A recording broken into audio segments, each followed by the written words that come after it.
Hi. So Chandrababu Naidu ఒక సాహసాన్ని చేశాడు అనుకోవాలి. అదేంటి అంటే ఆయన మీటింగ్ పెట్టి ఏమని చెప్తా ఉన్నాడు అంటే, సో కేంద్ర ప్రభుత్వం అమరావతి కోసం అని చెప్పేసి, వీటన్నిటి కోసం, పోలవరం కోసం అని చెప్పేసి నిధులైతే ఇచ్చింది, కొన్ని వేల కోట్ల రూపాయలు. కానీ ఆ నిధులన్నీ కూడా వాటికి మాత్రం వాడతాం, అంటే అమరావతి నిర్మాణానికి కావచ్చు, పోలవరానికి కావచ్చు, వాటి కోసం ఉపయోగిస్తాం. అవి డైవర్షన్ చేయము, వేరే పథకాల కోసం ఉపయోగించము. కాబట్టి ప్రజలు నన్ను క్షమించాలి.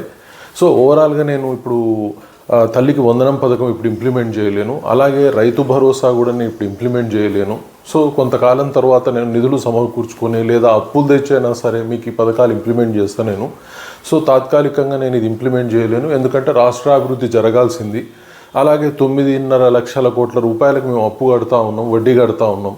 సో దీనివల్ల ఆర్థికంగా చాలా ఇబ్బందులు పడుతున్నాం. కాబట్టి ఈ పథకాలను ఇప్పటికిప్పుడు ఇంప్లిమెంట్ చేయలేను, భవిష్యత్తులో మాత్రం కంపల్సరీ ఇంప్లిమెంట్ చేస్తా, చెయ్యను అని చెప్పటం లేదు అని చెప్పేసి చెప్పాడు. సో ఇమీడియట్గా దాని మీద వైఎస్ఆర్సీపీ పార్టీ వ్యతిరేకంగా మాట్లాడటం మొదలుపెట్టింది. సో ఏమంటుంది, దాన్ని ఆయనకు అనుకూలంగా ఉండే వర్గాలు ఇది మెచ్చుకుంటున్నారు, అనుకూలంగా లేని వర్గాలు విమర్శిస్తూ ఉన్నాయి. సో డెఫినెట్గా చంద్రబాబు నాయుడు మెచ్చుకోవాల్సిన అవసరం ఉంది, ఎందుకంటే అందరు ఆశ్చర్యపోయే అంశం ఏంటంటే, అరే నేను చెయ్యను అన్నది ఎవరైనా బయటికి చెప్తారా అని చెప్తున్నారు. సో డెఫినెట్గా ప్రజలలో ఒక వ్యతిరేక భావన ఏ విధంగా క్రియేట్ అవుతుంది అంటే, అరే నేను ఇచ్చిన మాటలు నిలబెట్టుకోవడానికి ముందు నుంచి జగన్ చెప్తా ఉన్నాడు, సో కాబట్టి ఇప్పుడు అదే జరుగుతుంది అని అనుకోకుండా ఆయన రాష్ట్రానికి ఉన్న ఇబ్బందులు చెబుతూ, సో ప్రస్తుతానికి ఇంప్లిమెంట్ చేయలేను, బట్ ఇంప్లిమెంట్ చేస్తా, మరి నా అభివృద్ధి స్టేట్ కావాలి అన్నప్పుడు ఇవన్నీ కావాలి, కాబట్టి ప్రస్తుతానికి రాష్ట్రాభివృద్ధికి వెళ్దామని చెప్పేసి చెప్తా ఉన్నాడు. సో అది డెఫినెట్గా ప్రజలు అర్థం చేసుకోవాల్సి ఉంటుంది. అలాగే ప్రతి ఒక్కరు కూడా అర్థం చేసుకోవాలి, ఉచిత పథకాల వల్ల రాష్ట్రం అయితే అభివృద్ధి చెందదు. వ్యక్తిగతంగా లాభపడతారేమో ప్రజలు కొంతమంది, కానీ ఓవరాల్గా రాష్ట్రపరంగా అయితే డెఫినెట్గా నష్టమే జరుగుతుంది తప్ప లాభం జరగదు. ఈ ఆర్థికవేత్తలంతా చెప్తుంది అదే, ఉచిత పథకాలు అనేవి సరి అయింది కాదు, కంప్లీట్గా ఆర్థికంగా నష్టపోయే విధానాన్ని క్రియేట్ చేస్తుంది. కాబట్టి ఇది సరి అయింది కాదని అందరూ చెప్తా ఉన్నారు.